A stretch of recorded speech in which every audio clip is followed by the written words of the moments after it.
Rugged shores and woodlands of the north, its history of copper mines and iron ore, the Great Lakes fishery.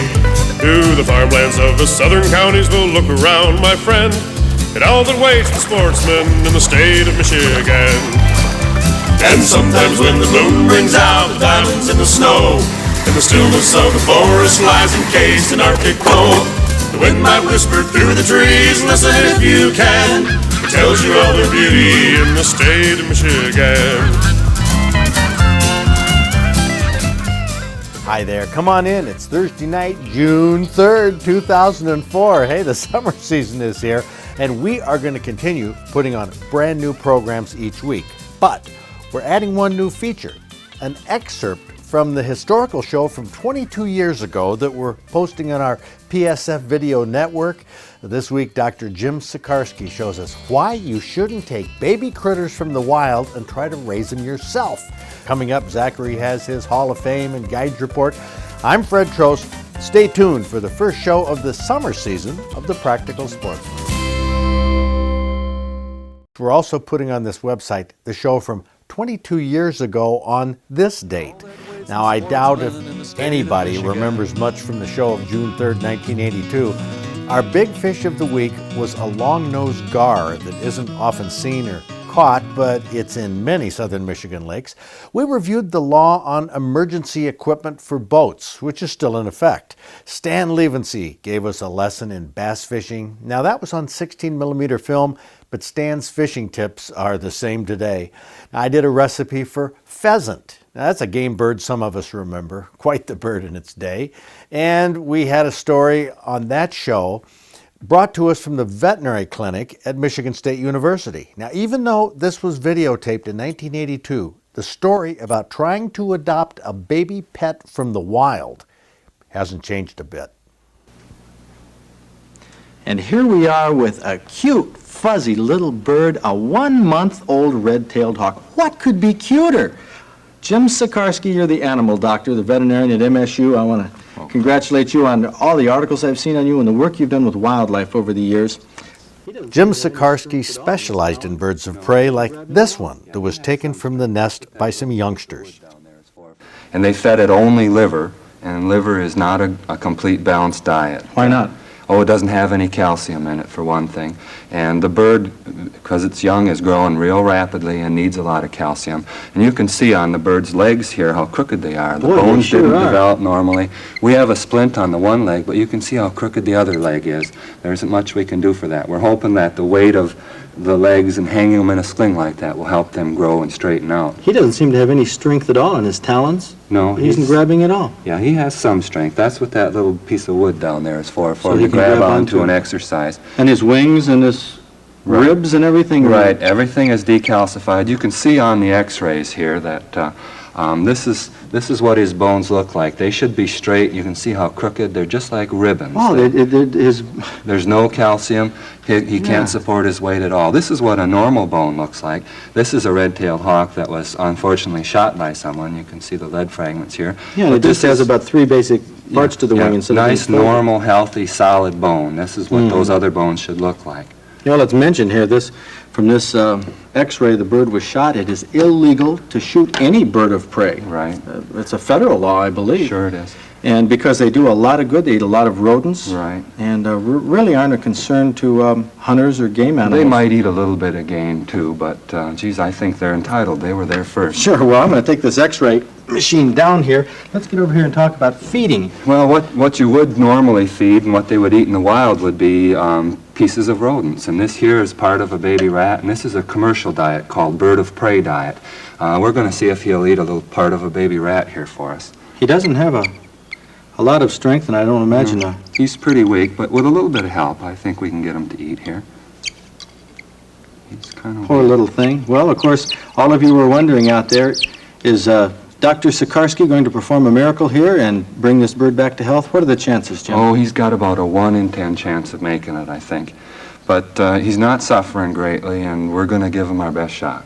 Boy, this is a red-tailed hawk, and you can see these would be the tail feathers. Right. coming They in won't right be here. red the first year, but the second year they'll be red. And this is normal feather development. They grow out in a sheath like this, and after they get done growing, the sheath falls off like dandruff. You can see on the top of his head here how he's kind of scruffy looking. Looks like a porcupine, but these are Yeah. soft feathers coming out. And How long would it be, if he were to develop naturally, that he would be out of the nest flying around? oh, it would be probably 2 months. He's about halfway there. You can see the wing feathers are coming out. We have the wings taped up here so that they'll grow in a normal position, but he's trying to exercise and struggling here. Well, that- even though it isn't a happy story, you wanted to bring it on the show here to, Right. to make the point that it's not wise to try to take any wildlife baby. I imagine all types of wildlife species have different diets, Sure. different behaviors, things that people aren't aware of. Well, for aspiring falconers, there are only 12 registered falconers in the state, and we're going to get into this one of these days, Jim, about what's required in the sport of falconry. But this is not the way to go about it, and I might remind everyone it's illegal to take birds like this out of the nest. Well, Jim, best of luck with this. Thanks, We're going to Ben. keep tabs on it. You're a fisherman? Yes. Despite the best efforts of Jim Sikarsky, this little hawk only lived a few days longer. The lesson is that all wildlife babies require special diets that only their mothers can provide.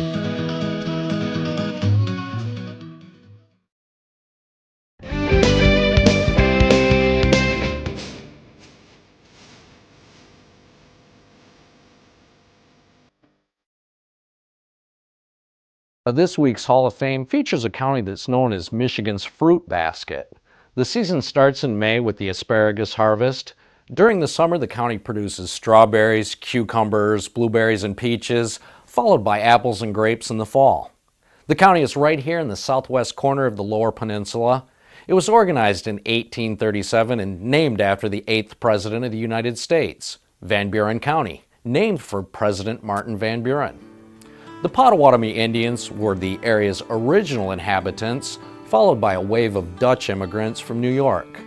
It didn't take long for the settlers to realize how favorable the soil was for growing fruits, and a major crop was grapes. Some of the best grapes in the nation are grown in the city of Paw Paw, which sits at the junction of Interstate 94 and M40 and is the county seat. Paw Paw was named after the river that flows through it. The Indians named the river as the place where the pawpaw fruit grows. The pawpaw isn't a terribly popular or well-known fruit, but it is the largest edible fruit native to America. It's been referred to as a poor man's banana or Hoosier banana. American Indians cultivated the pawpaw from Kansas to Texas. Currently, scientists are studying the pawpaw plant because they think it contains some promising anti-cancer and pesticidal properties. But like I said, the city of Paw Paw is known for its grapes and its wineries that make it known as the center of Michigan's wine country. South of Paw Paw is Decatur, the home of Edgar Bergen, who at age 11 taught himself ventriloquism with his hand-carved puppet and lifelong sidekick, Charlie McCarthy. Edgar Bergen became one of the most famous ventriloquists ever. His memorabilia can be seen at the local Hard Times Family Restaurant in Decatur. On the Lake Michigan coast, the city of South Haven flourished during the summer resort season from the late 1800s to the 1930s. Thousands of visitors would arrive daily by steamer or train to vacation in the area, but tourism declined as people began to travel more by the automobile. In 1940, the passenger steamer service to South Haven was discontinued. South Haven has been home to the Captain Nichols Perch Party Boat since 1960. Today, Captain Don operates one boat and his son Captain Donnie runs the other. They have morning trips, and the object, of course, is to catch those very tasty Lake Michigan yellow perch. Back at the dock, they fillet and bag your catch for a nominal fee. South Haven is filled with little tourist shops and restaurants. Families enjoy the beaches, and fishermen enjoy the pier that escorts the flow of the Black River into Lake Michigan. With 20 miles of Lake Michigan shoreline, 133 lakes, numerous rivers and streams, and lots of fertile farmland, Van Buren County produces its fair share of entries in the Practical Sportsman Fish and Game Hall of Fame.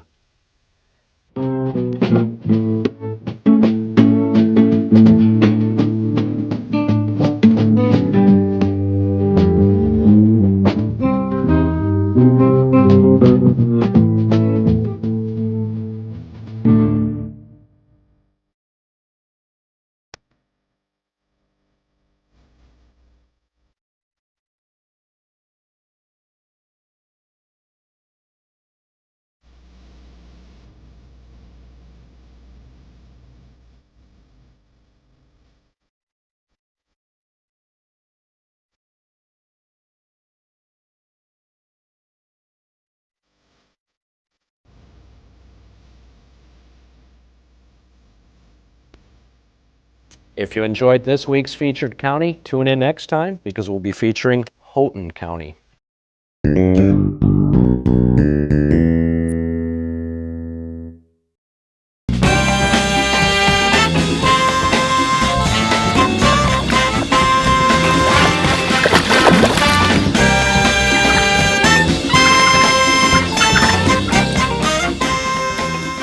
Dale Zilka from Wayne. We're hunting in Hillsdale County, and you got 2 points, but 13 and 5/8 inch tines. Yeah, How old is this deer, do you know? year and a half. It weighed 146 dressed. Ooh, that's a big one. Yeah. Now, was your son with you? He was with me, and actually he seen this deer before I did a month earlier while we were out there squirrel hunting. And it came up to him, and I didn't see it, but I heard him crashing down through the swamp, and he told me, said, "Dad, I see a big spike out there." And Well, he was hunting with you on, he was hunting with me also the day that I got it. and And if it he came- saw it first, didn't he have dibs on it? Well, he had the first chance. It came by him, but he didn't see it. It was still down in the swamp. And then it came on over to me. So, are you a trophy hunter, a trophy spike hunter, a meat hunter, or what? Just a deer hunter. It doesn't matter what it is, yeah. Now, this is what they would call the European mount? The last 4 bucks I've done like this. Instead of just cutting the horns off and tacking them on the wall, I boil them. So, Well, that's pretty neat. The old European mountain, that's an awesome spike. Congratulations, guys. Thank you. Keep your eyes open.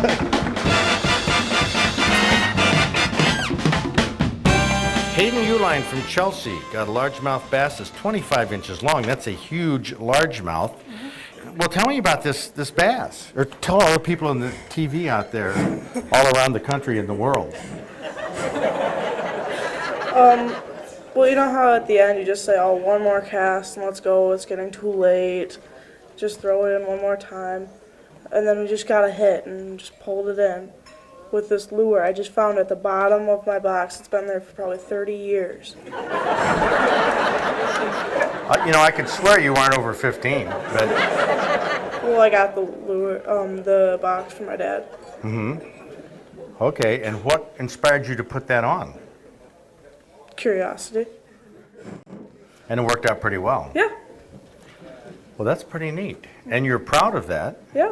Did you tell kids at school and all about it? My friends. Okay, but now what about all these millions of people? What do you want to say to all of these people? One's in California, Oregon, California, Kansas, Virginia. Oh, that's a whole different thing. Go fishing.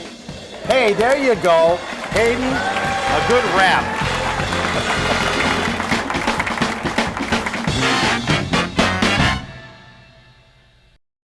In any case, enjoy the rest of the show and come back for a new full-length program with our regular format next week.